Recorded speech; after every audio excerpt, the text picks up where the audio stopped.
maybe something very crystallising that happens, something just a shock moment. But along the process of unpacking that, you start to bring in other ideas, and it becomes.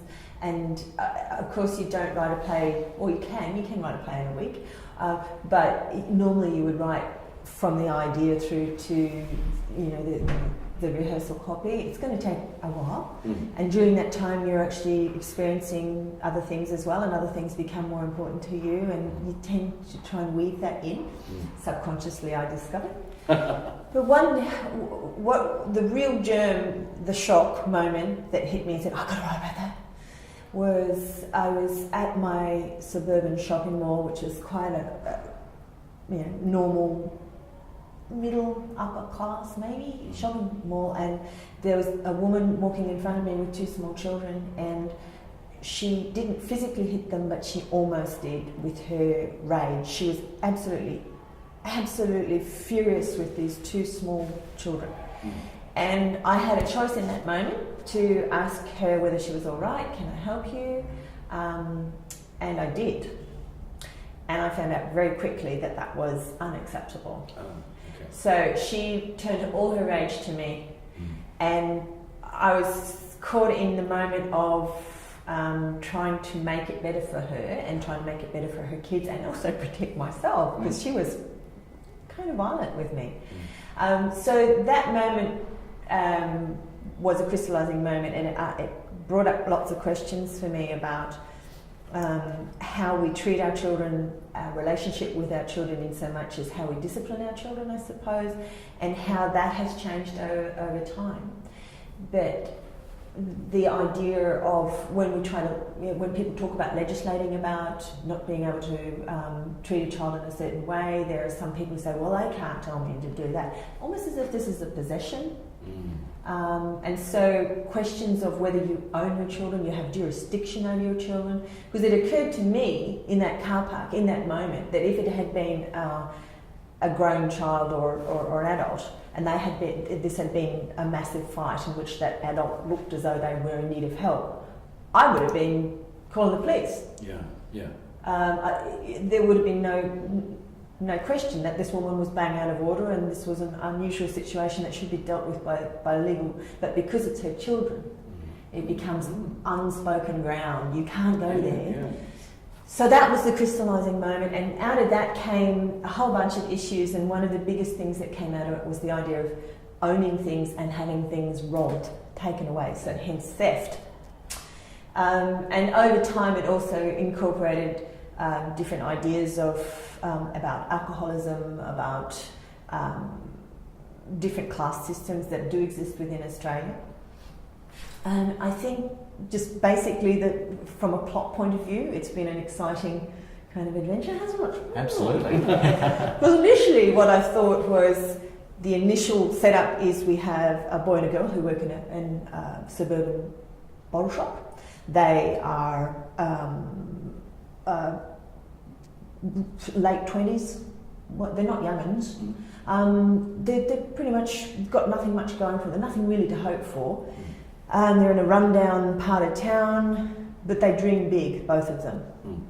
And they're put in a position that they could blackmail their way out of it on a certain night, and they take that opportunity. And the initial idea was to zip forward then in Act 2 to 6 years ahead. And I went ahead and read that, and it was no good. I mean, it worked, sort of, but yeah. But all the while, I had people like Jane Bodie, who was the dramaturg for the piece, and Tim Roseman saying, wouldn't it be interesting if it all happened on the same night? No, you've got to have some. So I went ahead and wrote the second act as if it was 24 hours later. But the entire, let's do another act, yay! So I read that, and it was bad. No, it wasn't terrible. It wasn't terrible. It wasn't giving you understating, a bit hard. But the 2 weeks ago, wasn't it? We read it and you said, you want to just try it? Just a couple of minutes, act one, following in just a couple of minutes later. You want to try that? Mm-hmm. And I did, and it really worked. So the lesson is listen to your directors and dramaturgs. So that rewrite happened here at the conference? It did, yeah. And how did that feel for you when that became apparent that you'd need to do that? Was it exciting? Oh, it was pretty gut-wrenching actually. Yeah. I said, I don't know, I'm going to do it. But some of the work, some of the material that was the plus 24 edition was you'd done a lot of that work. We could bring it into the 2 minute. At the top of Act 2 actually says several swift minutes later. So, it's all a matter of bringing it from 24 down to swift minutes. And it kind of wasn't as hard as I first thought it would be. So, yeah. And what was the moment for you, Corey? Was it you that, from that story, it sounds like it was you that said, oh, listen, what about we... Oh, I was just the third voice that joined the conversation that basically pitched the same argument. So, in the face of overwhelming, not opposition, but advice, encouragement, suggestion. Kathryn took a risk and went for it, and it's paid off. It felt risky, and it has paid off. I think. Thanks for that. And was it a very clear thing for you, Corey? I was interested in that, man, because I've sat in that chair a few times myself. It's sometimes quite a scary thing to do. I think to kind of go, why don't we just not?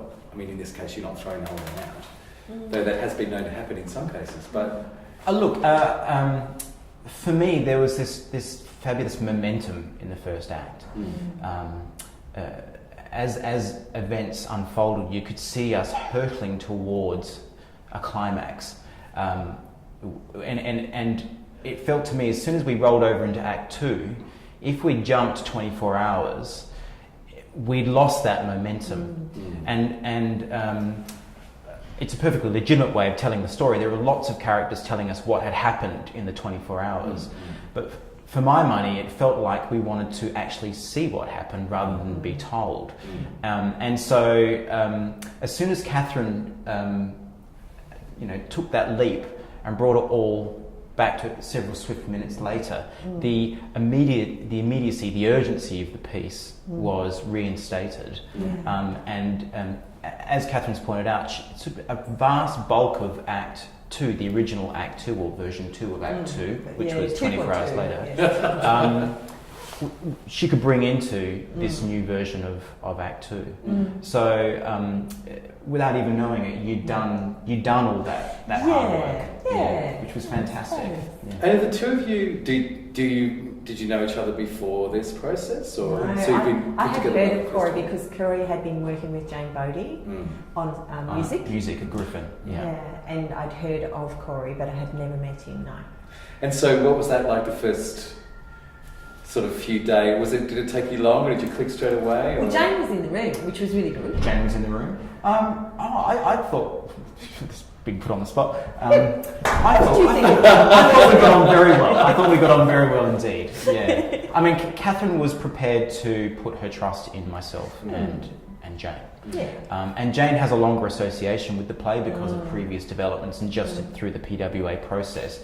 So even though I came to it relatively late, Kathryn was completely open to the suggestions that I made. And because Jane and I have such a good relationship and we've worked together in various contexts, we could support each other quite comprehensively throughout the process and shape the development to help Kathryn. When you think back to, I mean, I'm not going to say that inciting or crystallising incident, because obviously that was the beginning of a large process, as you said. But when you did sort of eventually go, I think the play is going to be about this, given what you've said about changing Act 2 and all that kind of stuff, is it talking about what you set out to talk about? Or because I was hearing you saying this thing about incorporating other stuff. Really, it evolved. The whole thing evolved, and I sort of knew that scene had to be written, the one where the child gets smacked in a car park. I knew that had to be written, and I balked and prevaricated and procrastinated and made myself a peanut butter sandwich and just didn't want to write it. So my road in was to write prose and I wrote a prose as if I was or I could see the character coming onto stage, I suppose, and that's actually really, really helped because it's fed into the whole mood of the play, because when you write prose it becomes much more elongated. But I've got to be really, really honest and say, no, I did not know it was about theft until after I'd started writing it. Because I had two characters who I knew what plot-wise, where I had to head in that first act, that this incident was going to happen, and as a result of that we were going to get propelled into Act 2. Good, all the ducks in order. Then you let them loose, you let them have a chat. And I did, I let them chat inside their bottle shop as their shift was starting, and I realised what they were constantly talking about was not having enough money, stealing things, and whether that was right to steal that. Because they're both thieves of one sort or another, and the play talks about that, doesn't it? That we are all thieves. We've all got things that we would like to just quietly take, either from a paperclip through to nicking someone's house or their life. Identity theft. Yeah, exactly. So I remember the moment I knew it was about theft. Peter Matheson, who was the dramaturg on it at the time, said, "Right, Kath." I'm being Peter Matheson now. Right, Kath. He gave me a deadline to do an outline of the piece and tell me what it's about. Right. So I do remember saying, if I've got to peg a single word on this, it'll be theft. And I remember it. I actually do believe in muses, bizarrely, that in that moment, the word theft came out of the fingers, and I don't know where that came from, but it must have been subconscious in some way, that I understood that this is what the play was going to be about, the idea of thieving. So I've forgotten what the question was, Tom. Well, just talking about the change of things, what you've answered, the way I read that answer, which I think is a really interesting thing about playwriting, but everything, acting, directing, art making in general, that you begin with this quite kind of visceral experience that you're kind of going, we're spinning from it, and then you're writing kind of out and around and under and in between from there, and then the thing emerges rather than perhaps it being a really mapped idea at the beginning. It's quite an exciting process, actually. It is. It percolates and it comes to the top like a good lemonade spider or something. I was going to say a long macchiato, but Your world, my world. Exactly. Thanks very much for that. Thank you. Good luck with